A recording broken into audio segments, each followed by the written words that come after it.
Terima kasih Muhammad Taufik di Angkasa Puri. Assalamualaikum dan salam sehati sejiwa. Ketua Menteri Datuk Seri Panglima Musa Haji Aman berkata, kepentingan rakyat dan negara diutamakan kerajaan dalam membuat keputusan untuk melakukan pengubahsuaian bajet 2016. Datuk Musa yakin langkah pengubahsuaian berkenaan akan memberi kebaikan kepada rakyat dan negara sejajar dengan perkembangan ekonomi kini. Datuk Musa berkata kerajaan negeri menyokong apa juga tindakan diambil oleh Perdana Menteri Datuk Seri Najib Tun Razak merangkap Menteri Kewangan untuk kebaikan rakyat dan negara. Beliau menjelaskan demikian ketika ditemui pemberita selepas majlis perarakan sambutan Maulidur Rasul peringkat daerah di Sandakan. Datuk Musa diminta mengulas pengubahsuaian bajet 2016 yang diumumkan Perdana Menteri baru-baru ini. Datuk Musa percaya perkara itu bukan sahaja berlaku di Malaysia, malah turut dialami pada peringkat global. Ini kerana semua negara menghadapi masalah ekonomi, khususnya berkaitan kejatuhan harga minyak mentah. Menurutnya, kerajaan tidak mahu rakyat berasa tertekan dengan keadaan semasa dan mementingkan rakyat terus boleh hidup aman, damai dan sejahtera. Pertubuhan Pasok Momogun Kadazan Dusun Murid Bersatu APCO berharap Kerajaan Barisan Nasional BN Sabah akan membincangkan cadangan parti berkenaan mengenai pengeluaran semula semua MyKad di negeri ini. Pemangku Presiden APCO Datuk Wilfred Madius Tangau berkata pengeluaran semula MyKad yang dicadangkan tersebut bertujuan menentukan rakyat Malaysia yang tulen dari Sabah sekaligus menyelesaikan isu-isu berkaitan pendatang asing tanpa izin di Sabah yang terletak pada keputusan BN negeri itu sendiri. Beliau yang juga Menteri Sains, Teknologi dan Inovasi berharap perkara tersebut dapat dibincangkan di peringkat Badan Perhubungan BN Sabah. And I'm very happy when the Prime Minister made a statement to say that it is up to Sabah.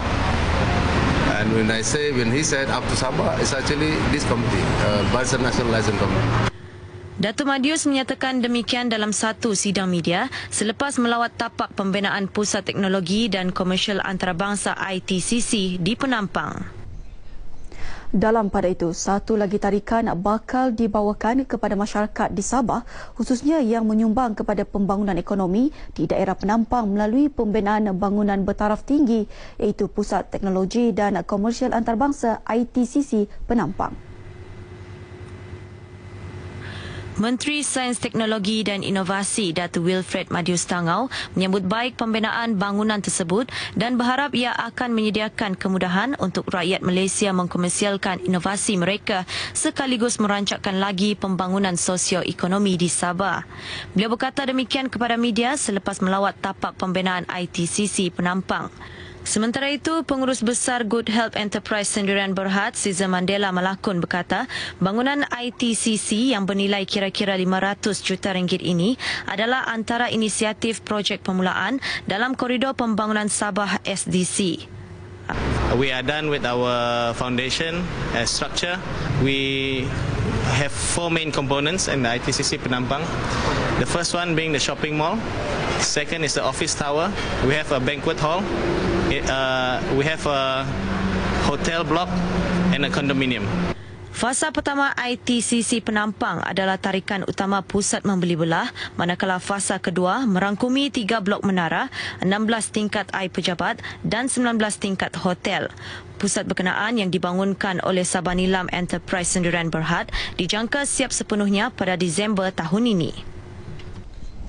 Badan bukan kerajaan NGO dan pihak swasta kini terus prihatin melaksanakan tanggungjawab sosial korporat dengan menyumbang bantuan keperluan persekolahan kepada golongan kurang berkemampuan. Pembantu Menteri kepada Ketua Menteri Datuk Edward Yong Oi Fah mengambil contoh syarikat korporat One Place Mall yang mewujudkan tabung pendidikan. Katanya ia merupakan inisiatif terbaik memastikan tidak ada rakyat yang tercicir dari arus pembangunan modal insan. Beliau berucap demikian ketika mewakili Timbalan Ketua Menteri Datuk Seri Panglima Haji Yahya Husin pada perasmian Majlis Penyerahan Tabung Pendidikan One Place Mall di Putatan. Bantuan tersebut diharapkan dapat memotivasikan para pelajar untuk terus komited mencapai kecemerlangan dalam pelajaran, seterusnya memanfaatkan bantuan tersebut sebaik mungkin. Sumbangan ini amat bermakna bagi orang-orang seperti kami yang memerlukan bantuan, dan kami akan memanfaatkan bantuan ini sebaik mungkin untuk kebaikan anak-anak kami. Beli buku-buku, keperluan untuk studi dia lah. Sekarang anak saya form 4, tahun akan datang dia form 5. Jadi uang ini untuk menyumbangkan dia supaya mendapat buku-buku yang diperlukan lah. Itu untuk dia pelajaran dia lah. Dia yang gunakan sendiri untuk beli buku, keperluan dia sendiri untuk meneruskan pelajaran dia lah. Seramai 156 pelajar membabitkan 25 buah sekolah rendah dan menengah menerima bantuan pada majlis tersebut.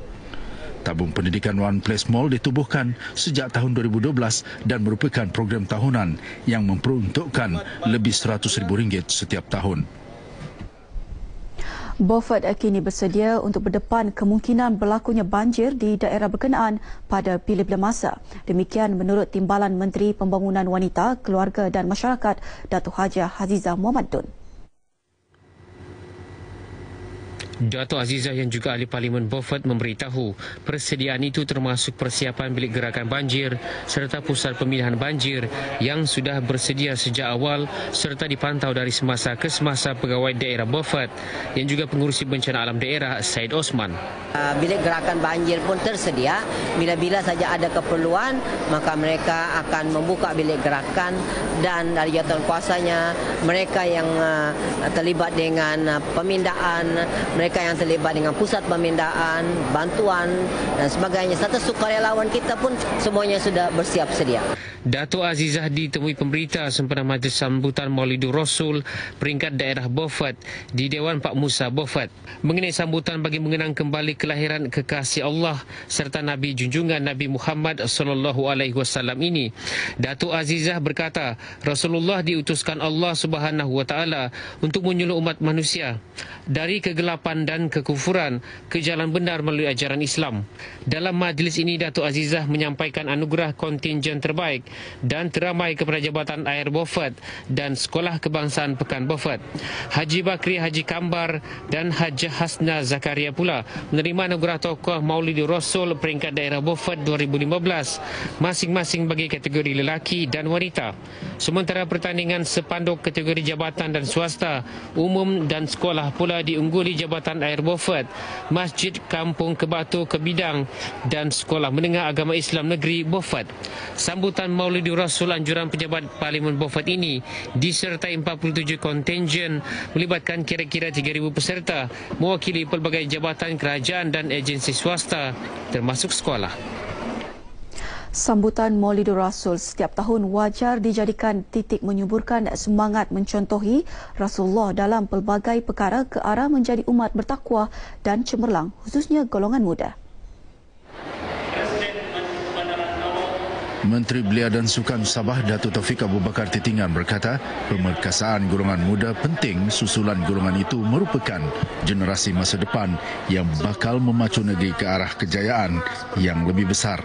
Matlamatnya adalah untuk mengupayakan generasi muda hari ini menjadikan pemikiran inovatif sebagai budaya bagi meningkatkan daya saing sekaligus membangunkan taraf hidup demi kesejahteraan umat dan negara bangsa. Katanya kebangkitan semula umat Islam perlu dilakukan dalam konteks menyuburkan minda yang sejahtera, memperkasa jiwa keimanan dan menyusun langkah atur sewajarnya berpandukan sejarah perjuangan Rasulullah sallallahu alaihi wasallam. Datuk Taufik yang juga wakil rakyat APAS berkata demikian ketika berucap pada majlis sambutan Maulidur Rasul peringkat daerah di Tawau. Sambutan ini disertai 70 kontingen membabitkan kira-kira 7,000 orang berarak dari perkarangan Majlis Perbandaran Tawau. Dalam perkembangan berkaitan, sambutan Maulidur Rasul juga dilihat sebagai pemangkin menyuburkan semangat masyarakat Islam untuk mencontohi Nabi Muhammad SAW, terutamanya dalam meningkatkan kerohanian diri. Pembantu Menteri Pertanian dan Industri Makanan Sabah Datuk Haji Sairin Haji Karno berkata, tema sambutan Maulidi Rasul tahun ini iaitu perpaduan nadi transformasi negara amat berhubung kait dengan masa depan generasi muda yang akan memacu pembangunan negara. Ia sekaligus mengupayakan generasi muda masa kini mempunyai pemikiran inovatif agar lebih berdaya saing. Datuk Sairin yang juga Wakil Rakyat Liawan berkata demikian semasa berucap merasmikan sambutan Maulidi Rasul peringkat daerah Keningau di Dewan Masyarakat Keningau. Sempena sambutan ini pelbagai acara diadakan, antaranya pertandingan perarakan sepanduk sejauh 3 km yang bermula dari Padang Bandaran ke Dewan Masyarakat yang disertai pelbagai agensi kerajaan dan swasta, sekolah menengah dan rendah serta badan bukan kerajaan NGO. Turut diadakan bacaan ayat-ayat suci Al-Quran, persembahan lagu-lagu nasyid dan ceramah tazkirah Maulidi Rasul yang disampaikan Mufti Negeri Datuk Haji Bungsu Aziz Haji Jaafar. Datuk Bungsu Aziz dalam tazkirahnya menjelaskan bahawa masyarakat Islam sebenarnya boleh menyampaikan ucapan kepada mana-mana perayaan yang diraikan oleh masyarakat bukan Islam. Namun ia perlu bersyarat dengan tidak membelakangi ajaran agama Islam. Nasihat saya begini, Islam ini agama atau din wasatiyah, agama yang balance. Dia tidak terlampau ke kiri, tidak terlampau ke kanan, dia duduk di tengah-tengah. Dia menjadi syuhada 'alan nas, saksi kebaikan ini kepada manusia seluruhnya. Pada masa sama, Datuk Bungsu Aziz berkata, budaya menyampaikan ucapan pada setiap musim perayaan akan merapatkan lagi hubungan perpaduan dan semangat kekitaan antara masyarakat pelbagai kaum dan kepercayaan. Beliau berkata demikian ketika ditemui media selepas menyampaikan tazkirah pada sambutan tersebut. Seterusnya, kita ikuti peristiwa yang berlaku di Sabah dalam diari hari ini.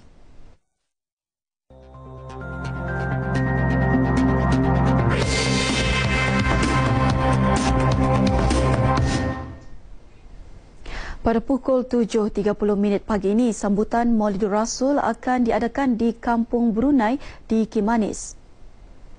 Manakala pukul 8 pagi ini akan berlangsung sambutan Maulidi Rasul 1437 Hijrah peringkat daerah Papar di Dewan Masyarakat Papar.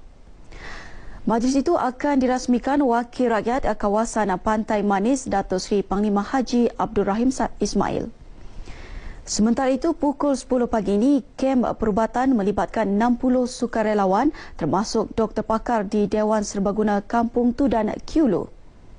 Pada pukul 11 pagi pula, delegasi persidangan speaker dan pegawai Dewan Negara-Negara Commonwealth ke-23 akan melawat Kampung Budaya Mari-Mari di Inanam.